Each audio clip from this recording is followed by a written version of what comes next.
안녕하세요. 오늘도 사은살롱을 찾아주셔서 감사합니다. 저는 올해 32살, 결혼한 지 딱 6개월 만에 밴댕이 소갈딱지보다 더 속 좁은 남편과 이혼한 은하정이에요. 세상 좋아 보이던 남편의 겉모습 때문에 이혼했다고 지인들에게 말을 꺼냈을 때 처음 듣는 말이 뭐였는 줄 아세요? 너 뭐 잘못한 거 있어? 세상 좋은 사람이 헤어지자고 말할 정도면. 그러면서 말끝을 흐리는 사람들이 한둘이 아니었어요. 타인을 배려한다고 회사 내에서도 소문났었기에 이혼했다는 소리가 남편 입에서 나온 순간 다들 지레짐작으로 제가 잘못한 줄 알았고요. 너 반전 영화 좋아해? 내가 왜 이혼했는지 알면 너 깜짝 놀랄걸? 아니, 그 인간이 다시 보일 거다. 뭘 알고나 말해. 그럴 때면 전 너무 당연하게 제가 아니라 남편 때문이라고 말하며 빛 좋은 개살구일 뿐이라고 치부하죠. 그리고 남편의 본성, 본색을 말하는 순간 정말? 하면서 그럴 리가 있냐고 묻는 사람들의 눈빛은 점점 공감으로 바뀌며 그동안 했던 행동들을 다시 되돌아보더라고요. 그리고 제가 그동안 생각했던 부분들이 틀렸다는 걸 새삼 깨닫게 되기도 했었네요.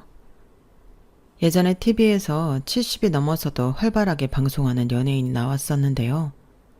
젊을 때 대비해 40년 넘게 꾸준하게 일을 할 수 있던 비결을 묻더라고요. 그때 그 연예인이 했던 말이 손해보면 된다는 거였어요. 이해되세요? 다들 자기 밥그릇 챙기지 못해 안달이고 손해보는 사람은 바보라고 말하는 세상에서 말이에요. 저 역시 그 답변을 한 귀로 듣고 한 귀로 흘려보내면서 말도 안 된다고 생각했죠. 그걸 예상이라도 한 듯 요즘 MZ세대를 저격해서 이런 말도 하셨어요. 요즘 젊은 사람들 절대 손해 안 보려고 하는데 그러면 안 돼요. 지금은 내가 좀 손해보는 것 같아도 결국 다 돌아서 내게 돌아오게 되어 있거든요. 오히려 더 많은 것을 받을 수 있는데 지금 눈앞의 이득으로 모든 걸 뺏길 수 있다는 것을 알아야 해요. 알 수 없는 그 말을 이해하게 된 건 아이러니하게 이혼하면서부터였어요. 백문이 불여일견이라고 남편을 보고 나니 어떤 말인지 알게 되었고 다른 사람도 아니고 한 입을 덮고자 하는 부인에게까지 이렇게 한다면 정말 이건 이혼이 답이라고 생각했죠. 근데 웃긴 건 뭔 줄 아세요? 이혼 이야기가 제 입이 아닌 전 남편이라는 작자에게서 나왔다는 점이에요. 어이없었지만 덕분에 이혼은 쉬웠지만요. 왜 그런 인간이랑 결혼을 했냐고 물으신다면 모든 남자들이 연애 땐 그런 모습을 안 보인다는 핑계 아닌 핑계를 대고 싶네요. 그건 제 생각뿐만이 아니라 회사 동료로 만난 남편이었기에 평판이 워낙 좋았기에 더 의심 없이 호의를 가지게 되었고요. 그건 어릴 때 엄마의 말씀이 크게 작용했기 때문인 것 같아요. 엄마 아빠는 금슬이 정말 좋으신 부부였어요. 그 밑바탕은 아빠의 엄청난 노력이 있다는 걸 다 커서 알았지만요. 아빠는 술을 드셔도 엄마랑 같이 집에서 이야기하며 마시는 정도였거든요. 항상 엄마와 함께하는 아빠 모습을 보며 자랐기에 가정이라는 건 항상 함께하는 거구나 막연하게 생각했죠. 장 보는 거, 산책하는 거, 영화 보는 거, TV 뉴스나 드라마 등 아빠가 일할 때 빼고는 항상 함께 하셨으니까요. 남자들은 밖으로 나가면 다 돈이야. 버는 건 한정돼 있는데 남 만나서 돈만 쓴다? 그런 남자는 안 만나야 해. 내 식구 생각하는 사람은 뭘 해도 가족이랑 하고 시간 보내는 만큼 사이가 더 돈독해지니까. 자식들 다 크면 결국 남는 게 둘인데 밖으로만 돌고 밖에서 남한테 돈 쓰는 남자는 절대 만나면 안 돼. 알았어? 더도 말고 덜도 말고 딱 네 아빠 같은 사람만 만나. 엄마는 항상 아빠 같은 남자를 만나라고 틈만 나는 대로 저에게 말씀하셨어요. 큰 돈을 벌고 밖에서 바쁘게 생활하는 사람보다 적당히 벌더라도 가족 위할 줄 알고 가족을 위해 돈 쓰는 사람이 문제도 없고 진짜 좋은 남자라고요. 그렇게 행동으로 보여주시는 부모님 밑에서 자랐으니 당연히 그런 사람을 만났다고 생각했던 거예요. 아빠 이야기가 나왔으니까 짧게 이야기하자면 아빠는 구민회관 같은 곳에서 강사로 일하셨어요. 어르신 대상으로 노래교실 같은 걸 하셨는데 워낙 말솜씨가 좋으셔서 항상 인기 강자 중 하나셨죠. 큰 돈벌이는 안 되는 것 같았지만 그래도 가난하게 살진 않았던 것 같아요. 1년에 몇 번씩 가족여행도 가고 몇 년에 한 번은 해외여행도 다녀올 정도였으니까요. 엄마가 명품을 좋아하시는 것도 아니었고 아빠가 특별한 취미가 있거나 그래서 씀씀이가 해프셨던 것도 아니셨어요. 앞에서 언급했던 것처럼 소소한 즐거움으로 사는 가정에서 자랐기에 저 역시 그런 생각들이 자연스럽게 자리 잡았죠. 검소하게 자란 만큼 독립심이 당했던 것 같아요. 어릴 때부터 아빠 같은 사람을 만나라는 엄마 말을 들으며 은연중에 내 가정을 생각하게 되었고 그건 결국 대학교에 들어가서 알바를 하며 내 용돈벌이로 살게 만들더라고요. 어렴풋 부모님 인생과 내 인생을 구분했던 것 같아요. 그래서 남편을 만났을 때 강한 끌림이 있었고요. 남편은 우선 같은 회사의 다른 부서 사람이었는데 워낙 평판이 좋아서 회사 내에서 모르는 사람이 없을 정도였어요. 왜 그런 사람 있잖아요. 서글거리고 배려의 아이콘이라 불려서 윗사람 아랫사람 다 좋아하는. 남편이 그런 사람이었거든요. 그러다가 회사 도서관에서 책을 빌리는 날 우연히 마주치면서 눈인사를 하게 되었어요. 저는 남편 소문을 듣고 어떤 사람이라는 걸 알고 있었고 남편은 저에 대한 소문을 듣지 못했지만 인원수가 50명 정도 되는 회사였고 둘 다 대리급이니 안면은 알고 있었거든요. 그런데 인연이 되려고 그랬는지 신기하게 책을 빌리고 반납하는 시간이 비슷해서 어느 순간부터 겹치는 날들이 많았어요. 일주일 중, 하루 중 그렇게 확률을 좁혀간다면 결코 쉬운 일은 아니잖아요. 또 뵙네요. 지난번 책 벌써 다 읽으셨어요? 네, 생각보다 재밌어서 금방 읽히더라고요. 와, 책 읽는 거 되게 좋아하시나 봐요. 꽤 두꺼웠는데. 두껍긴 한데 문체가 어렵지 않았어요. 술술 읽히던걸요. 소설책 좋아하시면 한번 보세요. 제법 재밌어요. 그러다 보니 어느덧 가볍게 인사하던 사이에서 책 이야기를 하던 사이로 주말에 무엇을 하냐는 질문으로 이어지면서 자연스레 연인으로 발전하게 되었죠. 생각보다 비슷한 점들이 많았기에 더 빠르게 가까워졌던 것 같아요. 취미는 책 읽기나 집에서 영화 보기든 큰돈 들이지 않고 소소하게 할 수 있는 취미를 가졌더라고요. 저 역시 그런 걸 선호하는 편이었고 막연하게 결혼한다면 엄마 말처럼 큰돈 안 쓰는 취미를 가진 사람과 한다고 생각했으니 저는 더 빠르게 빠지게 되었죠. 또 하나, 호감을 가게 만드는 건 술을 좋아하지만 흥청망청 마시는 스타일도 아니고 집에서 가볍게 한 잔 마시는 성향이었어요. 게다가 회사에서 평판이 좋은 게 더해지니 점점 더 그와 보내는 시간들이 좋아지더라고요. 회사 평판이 좋았던 건 소소한 것들이었어요. 물론 기본적으로 업무 처리 능력이 뛰어난 것도 있었지만 엘리베이터를 기다릴 때 항상 다른 사람들 먼저 타라고 잡아주고 자신은 마지막에 타는 것. 회식을 하면 앞에서 기다리고 있다가 안쪽부터 채우고 자신은 맨 마지막에 앉는 등 항상 타인을 배려한다고 매너 좋다고 평판이 정말 좋았던 거예요. 그런데 웃긴 건 그 모든 게 다 짜여진 각본이라는 점이에요. 제가 처음에 반전 이야기한 거 아시죠? 남들이 좋다고 봤던 이런 작은 부분들이 완전히 자기 편하자고 한 행동이었기 때문이에요.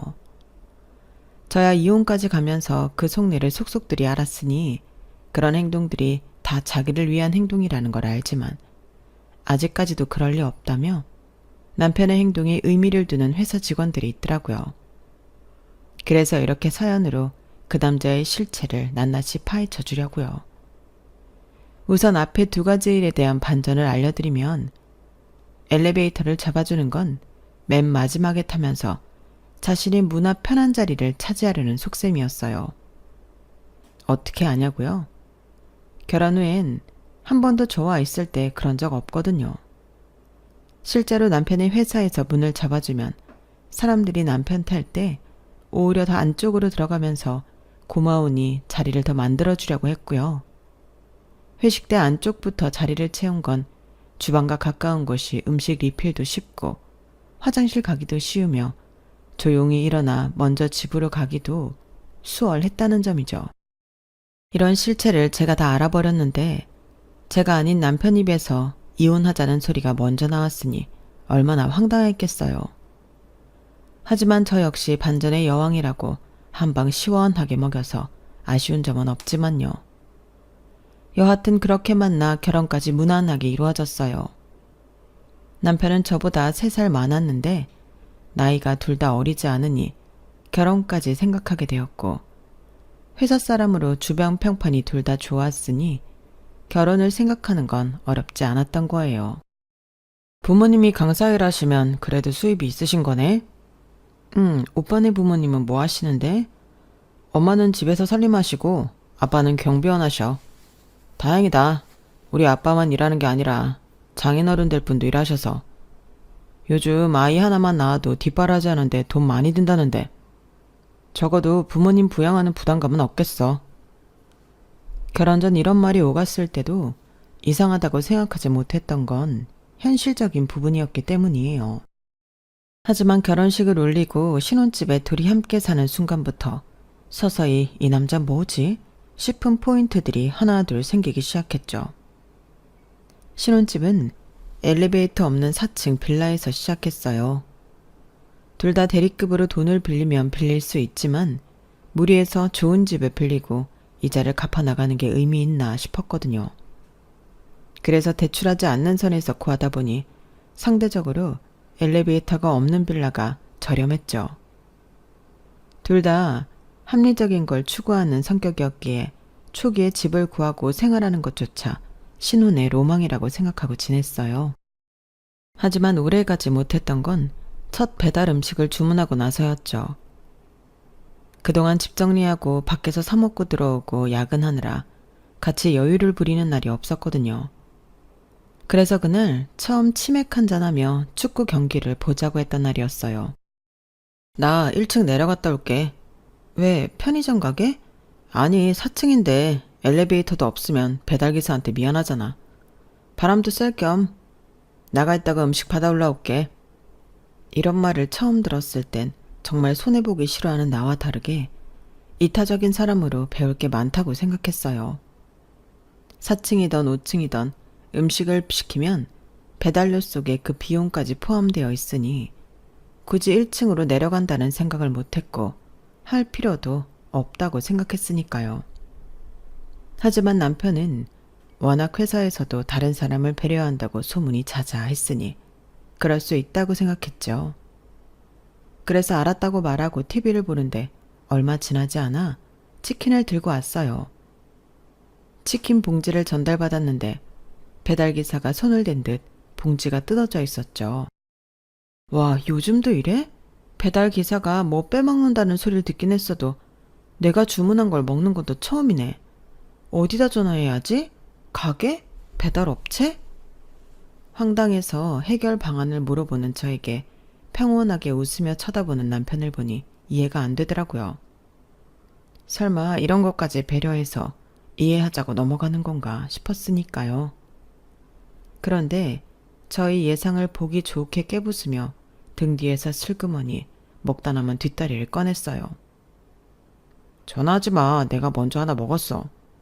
계단 올라오는데 냄새가 너무 맛있잖아. 그러면서 배시시 웃는데 그 모습이 귀엽게 느껴졌어요. 둘 다 양이 많은 게 아니라 저녁 식사 대신 치킨에 맥주 한잔 하려고 8시가 다 되도록 아무것도 안 먹은 상태였거든요. 그래서 기분 좋게 치킨을 뜯고 TV를 보며 시간을 보냈어요. 문제는 그게 한 번으로 끝나지 않았다는 점이에요. 피자박스가 왜 이래? 설마 또 올라오다가 하나 먹은 거야? 냄새가 너무 맛있잖아. 그리고 진짜 금방 만들어서 방금 왔나 봐. 치즈가 얼마나 뜨겁던지 먹다가 입천장 데일 뻔했다니깐? 그러면서 웃는데 피자 소스가 앞니빨 사이에 껴있는 거예요. 그런 걸 알 리 없는 남편은 여전히 자신이 뭘 잘못했는지 모른 채 웃는데 슬슬 짜증이 났죠. 그렇다고 매번 올라오면서 먹으면 어떡해. 나는 누가 먹다 남은 거 먹는 느낌이잖아. 그런 말이 어딨어. 같이 먹으려고 시킨 거고 내가 남도 아니고 까다롭긴. 피자 시켰다. 빨리 먹자. 저를 예민충으로 치부하더니 피자 박스를 열고 본격적으로 먹기 시작하더라고요. 저요. 배는 고팠는데 입맛이 뚝 떨어지는 게 같이 먹기 싫어졌어요. 남편은 그러든지 말든지 신경 안 쓰다가 자기 배부르니 물었죠. 그럼 남은 피자 냉장고에 넣어두냐고요. 이런 일들이 한두 번 쌓이고 나니 눈이 방법을 써야겠다 싶었어요. 그래서 작정하고 제가 내려가서 받는다고 했더니 이 남자 뭐라는 줄 아세요? 설마 너 내가 그동안 한두 개 먹으면서 왔다고 치사하게 너도 그러는 거 아니지? 매번 나한테 뭐라고 했으면서. 설마 그럴 리 없겠지? 그지? 그때 제 표정을 보여드리고 싶은데 보여드릴 수가 없어 아쉽네요. 아마 예상들 하셨거나 아니면 저 말을 들었을 때 청취자 여러분들도 썩은 미소 날리고 있으실 것 같은데요. 저도 그랬답니다. 아, 이 사람은 더 이상 말할 가치가 없는 거구나. 자신이 한 건 당연한 거고 다른 사람이 한 건 치사하고 하면 안 되는 행동이라니 내로남불이 따로 없었던 거죠.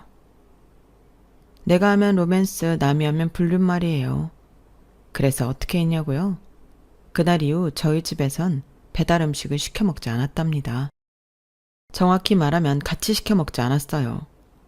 그런데 문제는 음식뿐만이 아니라 이런 마인드가 전체적인 생활에서 나타나기 시작했죠. 그런 면들을 보면서 어떻게 이런 걸 숨기고 회사에선 그렇게 평판이 좋았을까 싶을 정도였어요. 한 번은 유튜브를 보다가 강주은 님이 나오는 프로그램을 보게 되었어요. 탤런트 최민수의 배우자로 함께 살아온 에피소드를 이야기하는 프로그램이었는데요. 거기서 강주은 님이 그렇게 말씀하시더라고요. 아니, 주은이가 번 건 주은이 거고 내가 번 돈도 다 주은이 거야. 그러니까 내 거고 네 것도 내 거라는 거지? 그러면서 해맑게 웃는데 그 모습이 상당히 행복해 보였어요. 강주은 님이 처음 번 돈을 남편에게 주었더니 그 돈을 안 쓰고 어느 날 돌려주었다면서 당신이 쓴 돈을 자기가 어떻게 쓰냐고 최민수 씨가 말했대요. 그러면서 한 말이 자신이 번 돈도 다 와이프 거라고 말했다는데 멋있어 보이더라고요. 세상 상남자 스타일의 최민수 씨가 아내에겐 한없이 자상하구나 싶으면서 용돈 받아 쓴다는 그 모습까지 의외의 모습들이었어요. 그래서 아니라는 거 알면서 웃으면서 말을 꺼냈죠. 오빠, 내가 번 돈은 내 거고 오빠가 번 돈도 다 내 거지? 무슨 소리야. 왜 내가 번 돈이 다 네 거야? 반대지. 내가 번 돈은 내 거고 네가 번 돈은 내 거지. 너보다 내가 더 많이 벌잖아. 안 그래? 어이가 없었죠. 물론 저 역시 네 돈 내 돈의 개념을 모두 내 돈이라고 말했으니 쌍방이라면 할 말 없지만 적어도 더 벌고 덜 벌고로 따질 문제는 아니라고 생각했거든요. 결혼했으면 두 사람이 버는 돈 모두 두 사람이 소유하는 게 맞으니 엄연히 따지면 내 돈이 남편 돈이고 남편 돈이 내 돈이 되는 게 맞다고 생각했지만 남편은 아니었던 거죠. 그런 생각은 실생활에서 하나둘 나타나고 있었어요. 제 돈으로 산 물건들은 저에게 허락받지 않고 마구 사용했는데 사실 같은 공간에서 사용하는 거고 남편이 남도 아니니 저는 크게 신경 안 썼어요. 오빠 드라이기 썼어? 그거 비싼 거라며? 그래서 나도 좀 썼어. 왜? 아까워? 누가 아깝대? 사용했으면 내 화장대 서랍에 다시 넣어줘야지. 사용하려고 보면 없으니까 묻는 거잖아. 네 화장대 서랍이 없으면 화장실에 있겠지. 그거 좀 움직이기 귀찮아서 그래? 가져다 줘. 자, 여기 있어. 나처럼 자상한 남편도 없다. 마누라 드라이기도 가져다 주고. 그치? 대꾸할 가치를 못 느꼈어요. 아니, 아무리 한 집에 사는 사람이라도 자신 물건이 아니라 다른 사람 물건을 사용했으면 사용하고 제자리에 두는 게 상식 아닌가요? 그런데 이 남자한테는 아니더라고요. 오히려 비싼 걸 사용해서 아깝냐는 둥. 멀리 둔 것도 아니고 잊어버린 것도 아닌데 그거 가지러 가는 게 귀찮냐는 둥. 오히려 저를 이상한 사람으로 몰았으니까요. 이런 일이 반복되면 어떤 느낌이 드는 줄 아세요? 처음엔 이렇다 저렇다 말하며 아니라는 걸 말하고 싶지만 자꾸 쌓이다 보면 무기력하게 아무 말도 하고 싶지 않아져요. 어차피 넌 말해도 못 알아들을 테니 어떻게든 빨리 이 상황을 피하고 싶은 생각만 들었어요. 너 내 면도기 썼어? 다리털 좀 밀었어. 쿠팡에서 주문했는데 내일 온대. 원래 오늘 오기로 했는데 나 이따 약속 있어서. 근데 왜? 뭐? 다리털을 밀었다고? 너 이게 얼마짜리 면도기인 줄 알고나 하는 소리야? 왜? 내가 쓰는 게 아까워? 지난번 제 드라이기를 사용하고 그게 뭐 어떠냐고 말했던 게 떠올랐어요. 그래서 뭐가 문제인지 모른다는 투로 말하면서 일부러 더 느끼라고 그때 남편이 저에게 했던 말을 고스란히 따라했네요. 아니, 누가 아깝대.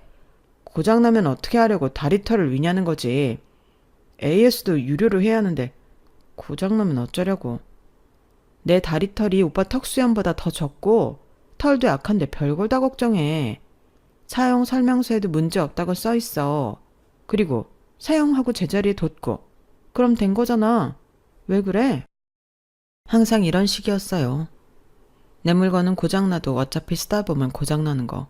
그게 뭔 문제냐고 대수롭지 않게 넘어가면서 자신이 사용하는 모든 물건은 그게 어떤 물건이든 제가 사용하면 찝찝해하는 표정을 숨기지 못했죠. 그런데 사람이 참 이상해요. 저도 제가 나쁜 사람이어서 그런지 모르겠지만 말을 더 길게 하는 건 싫은데 손해보기 싫어하는 게 제 성격이라 그런지 보란 듯이 신경 안 쓰고 사용하고 싶더라고요. 너도 하는데 나는 왜 못해? 이런 심리가 작용하기도 했고요. 그런데 날이 갈수록 자기 것은 눈에 쌍심지를 켜고 지키려 들면서 제 물건은 더 함부로 쓰는 남편을 보니 그나마 남았던 정도 미련 없이 사라지고 있었어요. 그러던 중 결정적인 사건이 터지게 되었네요. 그러던 어느 토요일, 회사에서 중요한 프로젝트 하나가 막바지에 들어섰는데 클라이언트 측에서 갑자기 주말에 긴급 회의가 잡혔어요. 이번 주 월요일까지 최종 기획안 넘겨야 하는데 금요일에 와서 이것저것 수정 요청하고 주말에 회의 잡고. 정말 클라이언트들은 왜 이럴까? 뭐 별 수 있나? 다들 집중해서 빨리 끝내자고. 팀장님도 한숨을 쉬시면서 어쩔 수 없다고 하시더라고요. 이미 계약 단계까지 와서 엎어버릴 수도 없고 다른 팀원들도 다 나와야 하는 상황이었으니까요. 프로젝트 총 금액이 억 단위라서 회사 입장에서도 절대 놓칠 수 없는 건이었거든요. 그래서 토요일 오전 10시에 회사로 나가게 되었어요. 오빠, 나 회사 갔다 올게. 점심때쯤에는 끝날 것 같아. 남편은 침대에서 늘어져 있으면서 알겠다고 대답하더라고요. 그런데 회의가 시작되고 1시간쯤 지났을 때 제 핸드폰이 울렸어요. 동생 번호였는데 평소에 주말 오전엔 잠만 자는 애가 전화를 한다는 게 이상해서 급하게 받았죠. 언니, 나 지금 너무 아파. 배가 진짜 미치겠어. 어떻게 하지? 목소리가 떨리는 게 심상치 않았어요. 동생이 원래 아픈 걸 잘 참는 스타일인데 전화까지 할 정도면 정말 아픈 거구나 싶었거든요.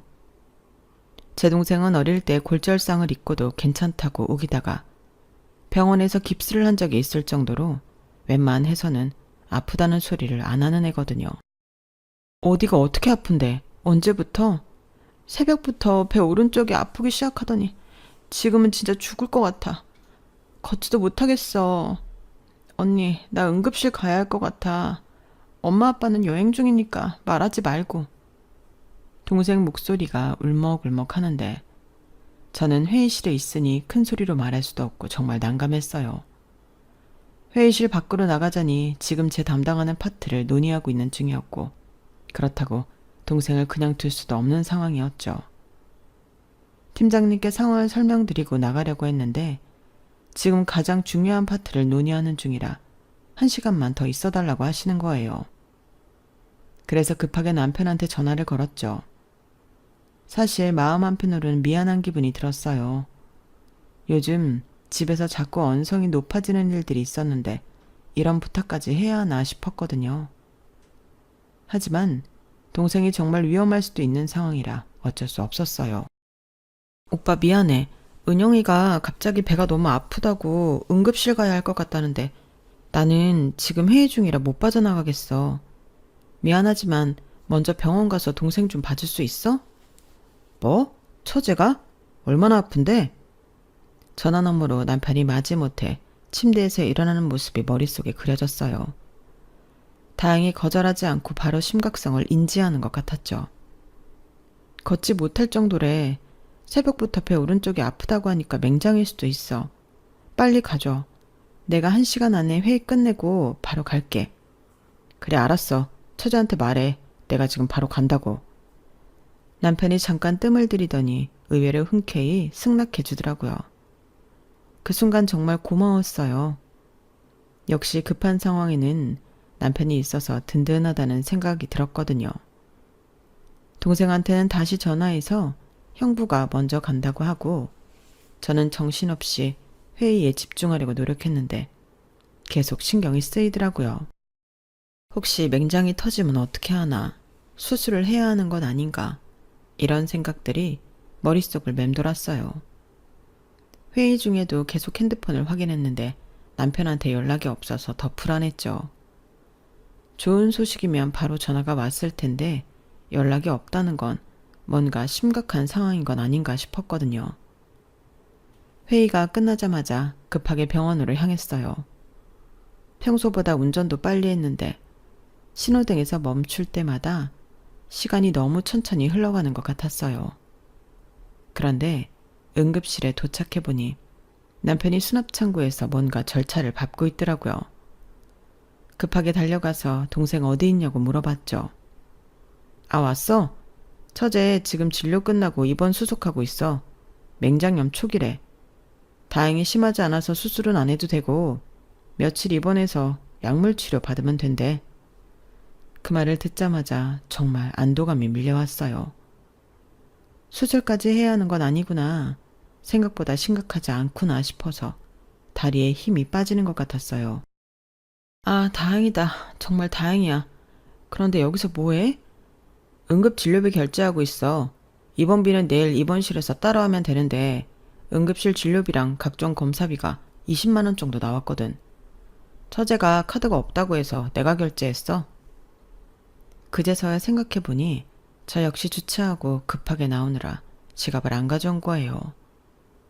그런데 남편이 먼저 결제까지 해주고 동생 일을 봐주니 그래도 남편이 있으니 든든하구나 싶었죠. 다 지나고 보니 일부러 수납창고 사람들 들으라는 듯 자세하고 큰 소리로 말했다는 걸 알았지만 말이에요.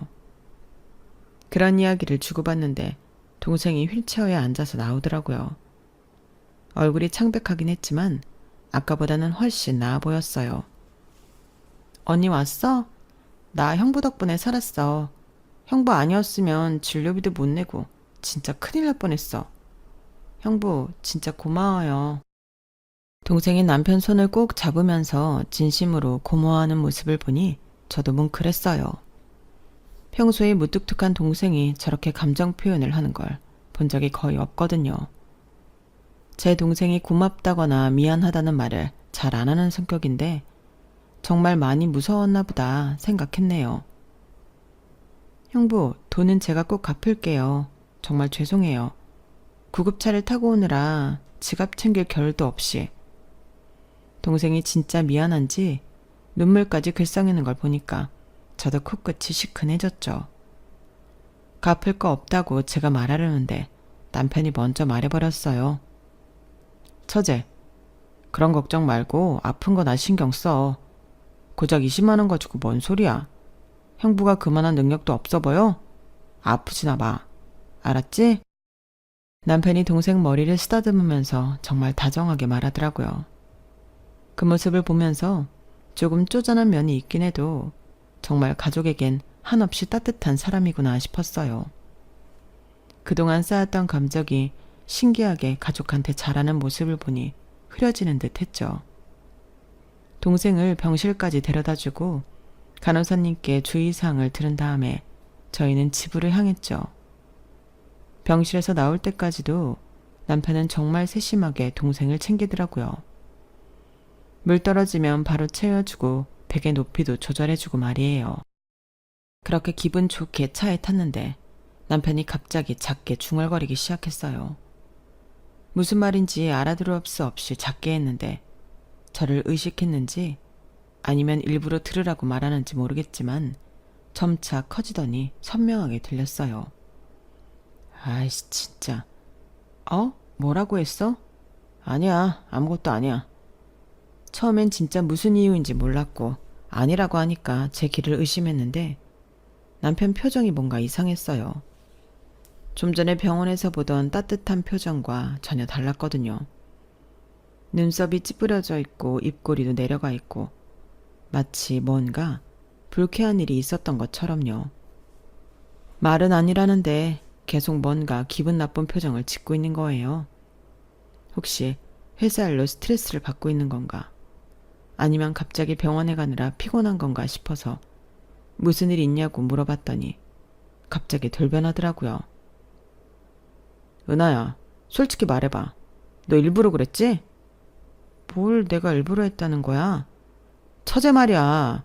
네가 갈 수 있는데 일부러 나보고 가라고 한 거지. 무슨 말을 하는 거야?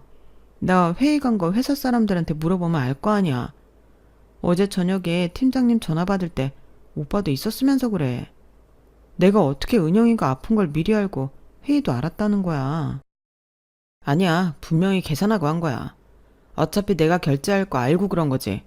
그래서 나 먼저 가보라고 한 거지. 자기 돈 아니라고 아예 신경을 안 쓰나 보네. 그 순간 정말 어이가 없었어요. 급한 상황에서 도움을 요청한 건데 그걸 계산적이라고 몰아가다니 처음엔 너무 황당해서 말도 나오지 않았어요. 오빠, 무슨 생각하는 거야? 지금 은영이 아픈 거 보고 왔잖아. 새벽부터 갑자기 아팠다는데 내가 그걸 어떻게 알고 뭘 계산했다는 거야? 그래, 아픈 건 알겠어. 그런데 왜 내가 내 돈을 내야 해? 내 동생도 아니고 네 동생인데. 이 말을 들었을 때 정말 등골이 선리지는 느낌이었어요. 아까 병원에서 가족이니까 당연하다고 했던 그 사람이 맞나 싶었거든요. 무슨 말이 그래. 아까 은영이가 그 돈 준다니까 됐다며. 형부를 뭘로 보냐고 세상 좋은 사람처럼 굴더니 뭐? 왜 돈을 내야 하냐고? 그럼 그 자리에서 계좌번호 불러줘야 했어? 포만 나게? 내가 말하기 전에 은하 네가 말했으면 되잖아. 네가 주겠다든가.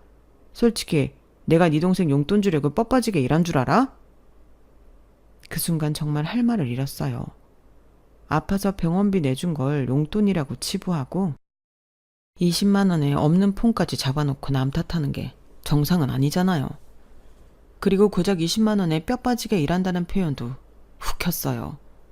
그리고 이 남자 그릇이 고작 이거였구나 싶은 게 좀 전까지 다르게 보았던, 아니 보려고 애썼던 제 자신이 얼마나 한심했는지도 동시에 알았네요. 오빠가 지금 하는 말이 정상적으로 들려? 고작 20만 원 때문에 이러는 거야? 20만 원이 작은 돈이야? 그럼 내가 내지 그랬어. 아 맞다. 처제주 너도 똑같이 작정한 건 아니지만 정말 우연히 둘 다 지갑이 없었지?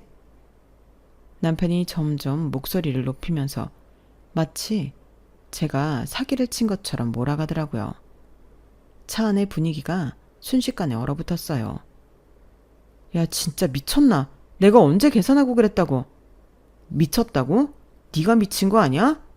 자기 가족 챙기려고 남 돈 쓰는 게 당연하다고 생각하는 게? 내가 니네 가족 ATM이야?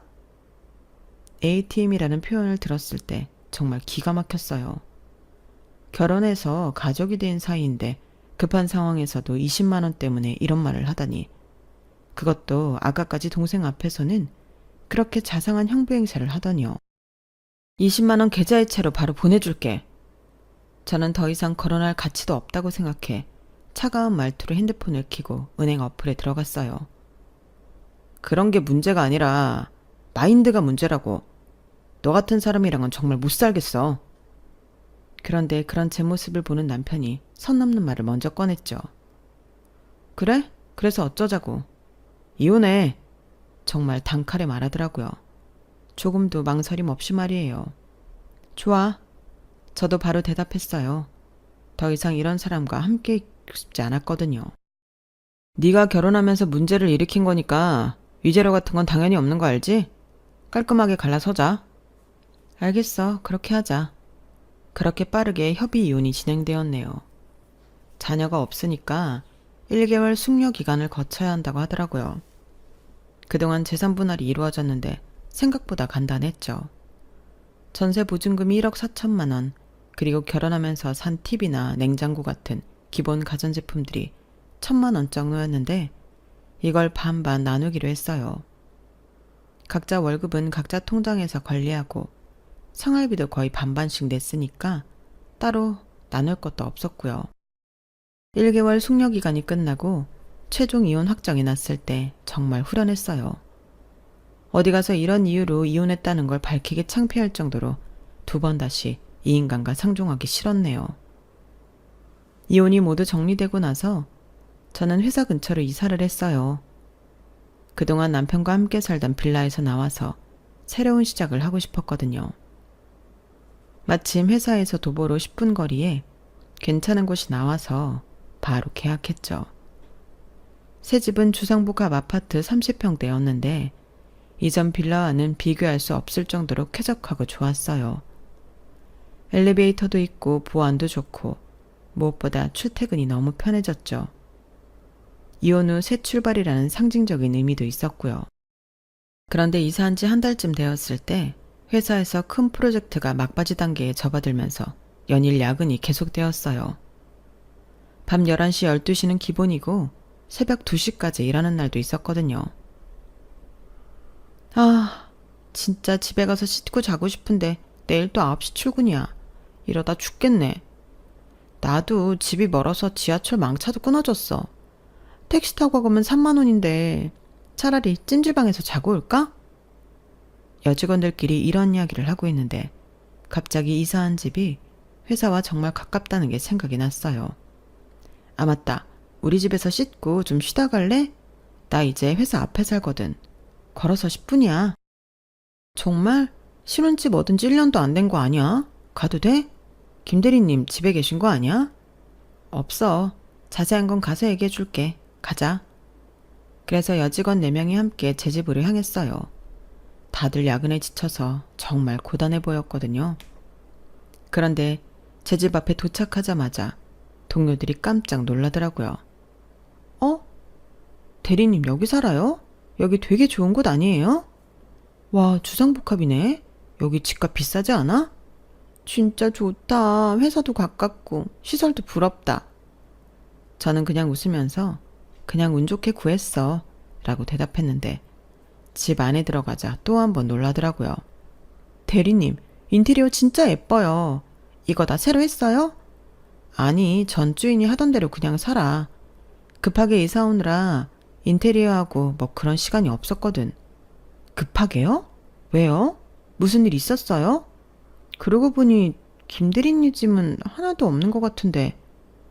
집안에 남자 물품이 하나도 없는 걸 눈치챈 사원이 말하는데 저는 잠깐 망설였어요. 회사 사람들에게 이혼 사실을 말해야 하나 말아야 하나 고민이 되었거든요. 하지만 어차피 숨길 수도 없는 일이고 언젠가는 알게 될 테니까 솔직하게 말하기로 했어요.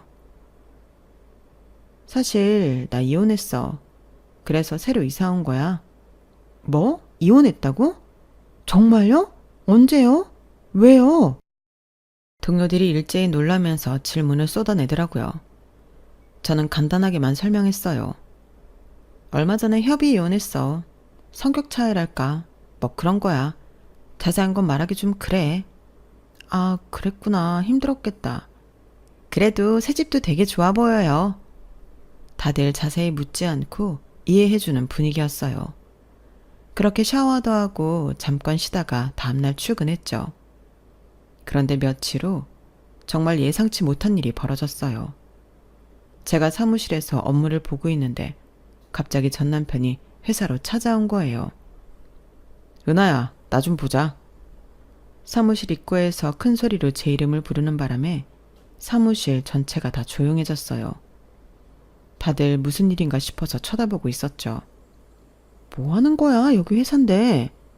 저는 당황하면서도 최대한 조용히 말했는데 전 남편은 전혀 신경 쓰지 않고 계속 큰 소리로 말하더라고요. 야, 너 소문 좀 잠재워. 사실대로 말해. 네가 해명해 줘야 할 거 아니야. 무슨 소문? 무슨 말을 하는 거야? 내가 바람 피워서 위자료 많이 줬다고.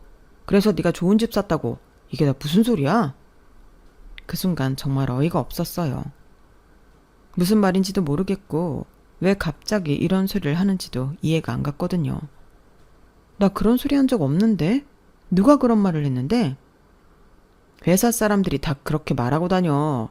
네가 집 보여주면서 위자료를 샀다고 했다며? 그제서야 무슨 일인지 알 것 같았어요. 며칠 전에 동료들이 제 집에 왔을 때 이혼 사실과 새 집을 보고 나서 뭔가 오해를 한 것 같았어요. 사무실 동료들이 하나둘씩 모여들기 시작했어요. 다들 수근거리면서 상황을 지켜보고 있었죠. 갑자기 좋은 집으로 어떻게 이사 갔겠어? 집 들일 때 봐서 알잖아. 빌라에서 주상복합. 차이가 나도 너무 나잖아. 그래, 나도 들었어. 위자료 많이 받았다고. 바람만 핀 게 아니라 애를 숨겼다는 소리도 있던데? 이런 소리들이 여기저기서 들리기 시작했어요. 남자 직원들까지요. 전 남편은 더욱 흥분해서 목소리를 높였어요. 야, 네가 잘못해서 우리가 이혼한 거잖아. 왜 내가 바람 폈다고 거짓말을 해? 나 그런 말 안 했어. 그리고 당신이 먼저 이혼하자고 했잖아. 그럼 뭐야? 숨겨둔 남자라도 있었던 거야? 그렇지 않고서야 네 월급으로 무슨 수로 주상복합 30평에 살아? 돈 많은 남자 만났지? 사실대로 말해. 괜히 나만 이상한 사람 만들지 말고. 정말 기가 막혔어요. 자기가 20만 원 때문에 이혼하자고 해놓고 지금 와서 제가 바람을 폈다는 식으로 몰아가는 꼴이 우스웠죠. 주위에서 웅성거리는 소리가 점점 커졌어요. 그러게, 갑자기 좋은 집으로. 뭔가 있었나 보네. 조용히 해봐요. 당사자가 말하잖아요. 저는 더 이상 참을 수가 없었어요. 이런 식으로 오해받고 싶지 않았거든요. 다들 오해가 있으신 것 같은데 이 자리에서 진실만 말할게요. 그 집은 저희 아빠가 사주신 거예요. 뭐? 아버님이? 무슨 돈으로? 다른 사람은 속일 수 있어도 나는 못 속여. 말이 되는 소리를 해. 왜? 사람들 많은 데서 기둥서방이라도 붙잡았다는 소리 창피한 건 아나 보지? 전 남편이 믿을 수 없다는 표정으로 말을 잇지 못했어요.